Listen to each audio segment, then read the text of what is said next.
Hello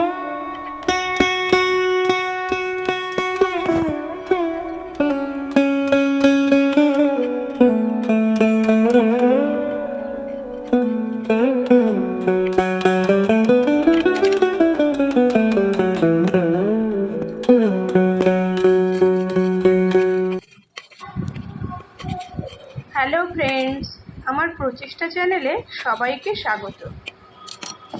September মাস প্রায় শেষ হতে চলল। আজকে আমার কাছে যে কটা গোলাপ গাছ আছে সেগুলোকে আমি সারা বছর কিভাবে পরিচর্যা করি তা আপনাদের সঙ্গে বলবো। আর একটা গোলাপ গাছ আমি সেপ্টেম্বর মাসের মাঝখানেই রিপোর্ট করে দিয়েছিলাম, সেই গাছটা কেমন আছে সেটাও দেখাবো। গোলাপ গাছগুলো বর্ষার পরপরই ফাঙ্গিসাইড দিয়ে দিয়েছিলাম, যেমন স্প্রে করেছিলাম পাতায় তেমনই অল্প করে গাছের গোড়ায়ও দিয়ে দিয়েছিলাম। আর গাছের গোড়াগুলো খুঁড়ে দিয়ে অল্প হাড় গুঁড়ো আর সামান্য ভার্মি কম্পোস্ট দিয়েছিলাম। গোলাপ গাছ একটু বেশি খাবার পছন্দ করে, সেই জন্য গোলাপ গাছ একটু বেশি করে খাবার দিতে হয়।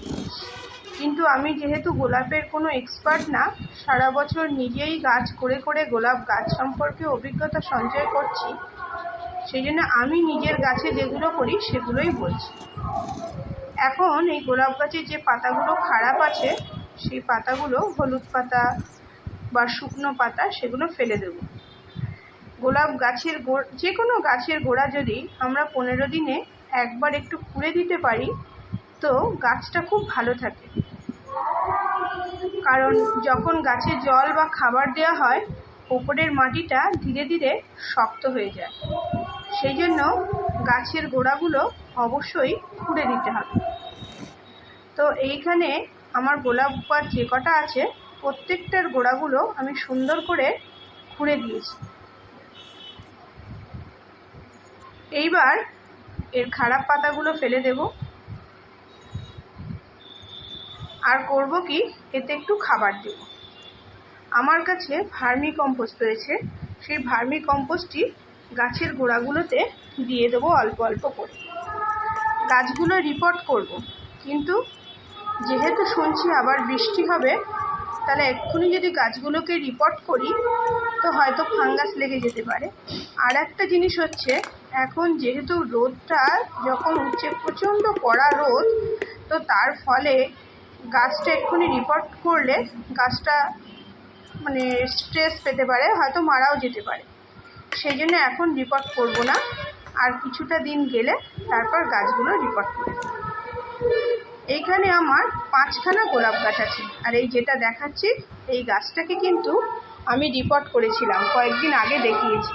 গাছটার সুন্দর সুন্দর বেশ কুঁড়িও বেরোচ্ছে, আর এতে দেখছি লাল রঙের নতুন নতুন সব পাতা বেরোচ্ছে।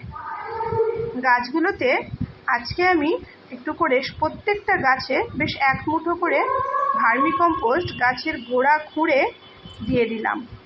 এই গাছটাতেও তাই দেব। যখন রিপোর্টিং করেছিলাম মাটি, বালি, ভার্মি কম্পোস্ট, কোকোপিট সব কিছু দিয়েই রিপোর্টিং করেছিলাম। হ্যাঁ, সেটা আবার দিন 10 মতো হয়ে গেছে। এইবার এতে আবার ভার্মি কম্পোস্ট দেব। এখন আমি চেষ্টা করব প্রতি সপ্তাহে গোলাপ গাছে কিছু না কিছু খাবার দিতে। আমার মনে হয় সবচেয়ে ভালো খাবার হচ্ছে ভার্মি কম্পোস্ট। আর যাদের কাছে ভার্মি কম্পোস্ট থাকবে না তারা তার পরিবর্তে কিচেন কম্পোস্ট বা আপনারা কোনো গোবর সারও, মানে দীর্ঘদিনের পচে যাওয়া যে গোবর সার, সেটাও ব্যবহার করতে পারেন। আমি কিন্তু গোবর সার কোনো গাছে ইউজ করি না, আমি ভার্মি কম্পোস্ট দিতেই বেশি পছন্দ করি। কারণ এটা খুব সহজেই যেন মাটির সাথে মিশে যায়, আর মাটিটার সঙ্গে মিশে গিয়ে মানে গাছটা ভালো রাখতে বেশি সুবিধা হয়। কারণ এতে ফাঙ্গাসটা লাগে কম, মাটির সঙ্গে বেশ ভালোভাবে মিশে যায়। আর একটা কাজ করি আমি, যে গাছের গোড়া কিন্তু সবসময় খুঁড়ে দিই। আমার গাছের গোড়ার মাটি দেখলে বুঝতে পারবেন একদম ঝুরঝুরে মাটি থাকে। গরমকালে এতে একটু অসুবিধা হয়, মাটি বেশি ঝুরঝুরে থাকে বলে আমাকে বেশ কয়েকবারই স্নান করিয়ে দিতে হয় গাছগুলোকে, এবং মাটি শুকনো থাকলেই সঙ্গে সঙ্গে দুবেলা জল দিতে হয়।